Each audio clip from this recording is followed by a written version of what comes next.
Welcome to the 30-day novel NaNoWriMo series. This is day 10 of NaNoWriMo. My name is Lynn Johnston and I blog at writesmarternotharder.com.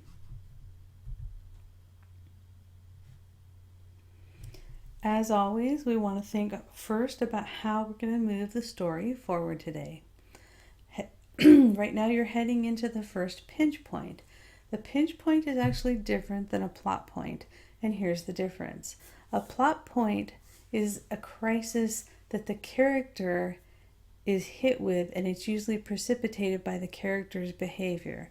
Often the character will have made a mistake or a poor judgment or simply encountering some sort of a big obstacle they're not prepared to handle in the pursuit of a goal.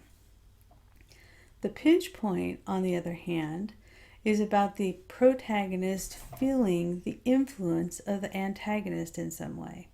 The antagonist does not have to be present. For example, the protagonist could encounter a booby trap that the antagonist left behind way before the story started, or the protagonist could encounter a village that has been totally destroyed by the antagonist without ever meeting the antagonist. We're just seeing the after effects of what the antagonist has done.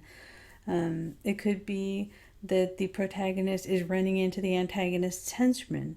It could be that the antagonist has finally found the jewel of power that they've been seeking, and they are using it to suck up all the magic in the area that the protagonist is passing through. And again, the protagonist doesn't ever have to meet the antagonist in order to feel the antagonist's influence or power at this point in the story.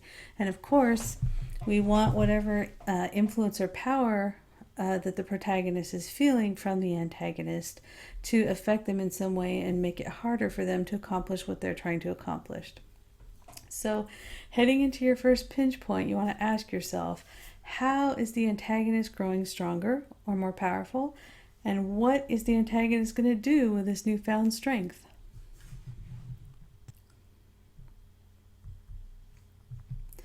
So looking at your protagonist, what action is your protagonist deliberately taking today that forces him or her to cross paths with the antagonist?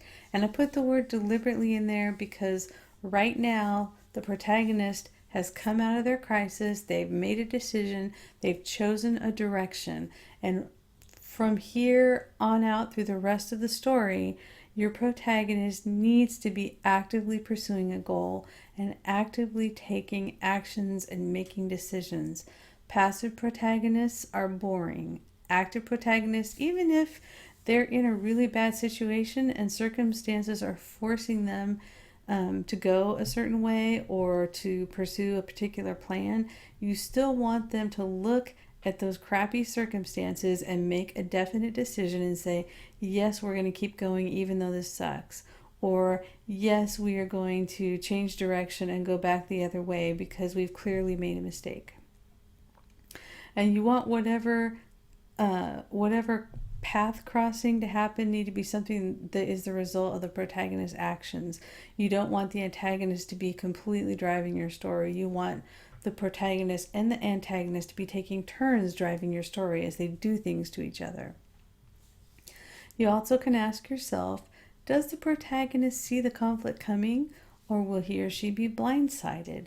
And it's okay for the protagonist to be blindsided. We've talked a lot about what you're promising your reader, but when you're promising your reader, you don't have to promise specific events. You're just promising that the reader is going to get a certain emotional experience. So when you're thinking about foreshadowing, it's fine to keep it subtle. It's fine to not tell the reader certain things as long as you don't cheat, and not tell the reader things that the characters would know while you're in their heads.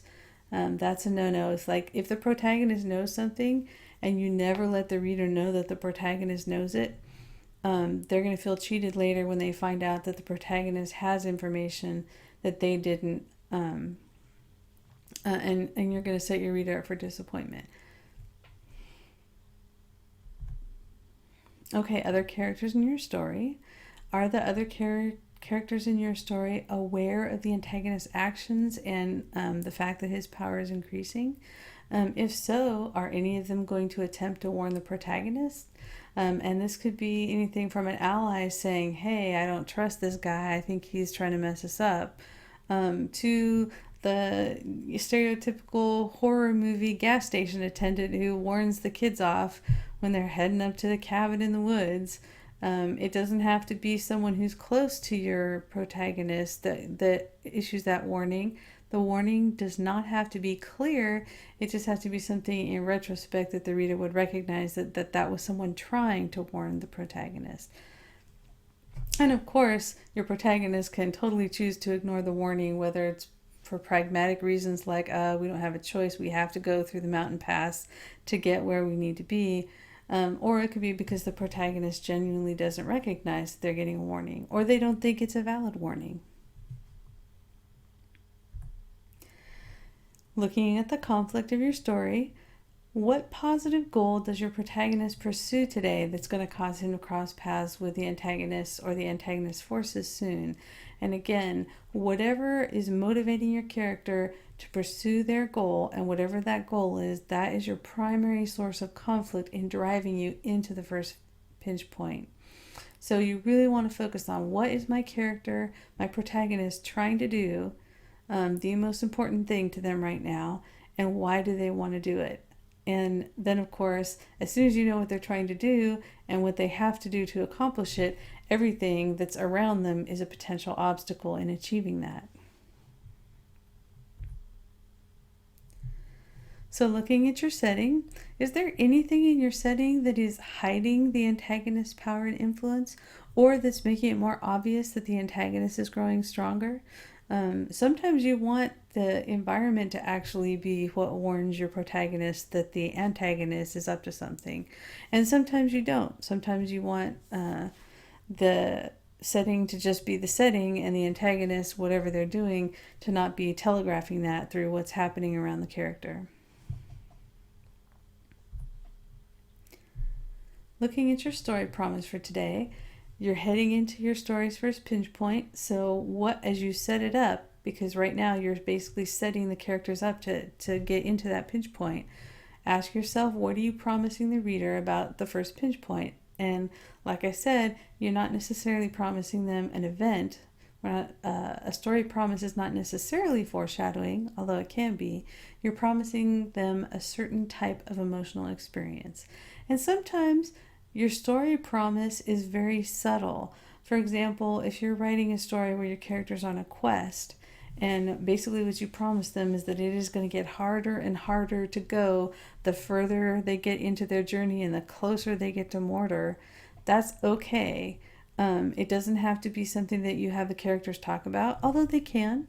They certainly can warn the reader through dialogue or through interior monologue about the expectations they have about what they think is going to happen. And again, that can serve as a kind of foreshadowing. But the way that you write your scenes is also a promise. If you're writing scenes and every single one of them gets a little bit grimmer, you're setting the reader up to expect that, wow, this is the kind of story where things just get worse and worse and worse. If you're writing scenes that maybe have a lot of action, that it's punctuated by humor, you're basically promising the reader this is a story that is going to get your blood pumping, and it's also going to make you laugh as we progress, whether it's because the characters are witty or whether it's because of what happens. So constantly keep that in mind. What are you promising the reader? What kind of story are you basically telegraphing that you're going to tell? And what kind of emotional experience are you reassuring them? Like, this is the emotional experience you're going to get if you keep reading this story.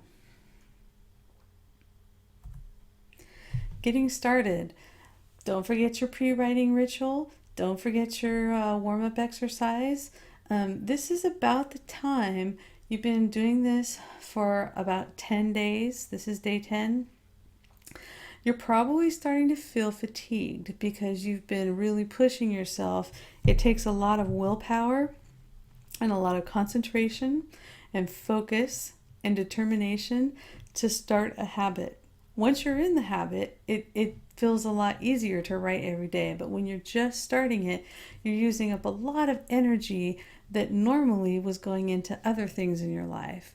And if you're trying to keep the rest of your life going, if you're not taking the month off, you still have to work, you still have to deal with difficult coworkers, you still have your kids to take care of.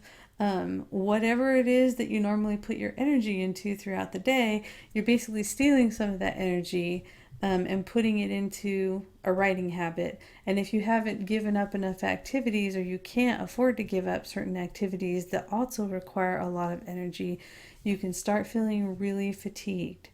And if you are good about doing your pre-writing ritual and continuing to do the warm-up exercises and any other things that you need to do to put yourself in a writing mood, so that you're giving your brain those signals that we're going to write today no matter how we feel, we're going to write today no matter what kind of mood we're in, we're tired, that's okay, we're going to do it anyway. And it's okay if some days you write more and some days you write less, and that's really normal. But it's very important that you continue to send your brain those signals and continue to reinforce the habit, because if you don't, it's going to be really easy. The more tired you get, it's going to be easier to give up.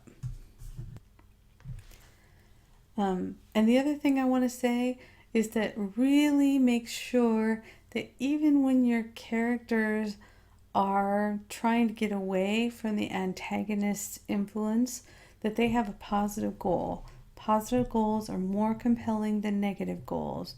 Active characters run toward things. Passive characters run away from things. And let me give you an example. You might say, hey, my plot is a chase story. It is all about my heroine escaping from the mobster who is threatening her life because she saw something she shouldn't have seen. Even though your heroine is being chased, you still want to give her a positive goal that the reader can connect with. So for example, if she's being chased and she needs to escape the mobster, have her pick a place that she thinks she'll be safe, and have her goal be to get to that place before the mobster catches up with her.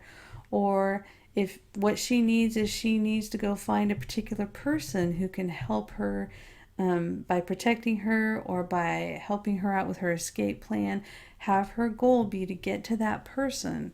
And of course you can disappoint her. Maybe the mobster gets to the person first and the person is dead by the time she gets there. She's not going to achieve all of her goals, obviously, during the story. But if she has a positive goal that makes her more active, it makes the reader more sympathetic with her, it takes her out of victim mode and into hero mode. And you want your main character, your protagonist, to be in hero mode for as much of the story as possible. So again, positive goals. Your active characters run towards things. Make sure your protagonist is active in some way. After you write, always celebrate your progress. Again, that's really important for reinforcing the writing habit, and basically signaling to your brain, hey, this is a good thing you did, you should keep it up. And again, it can be a really small reward.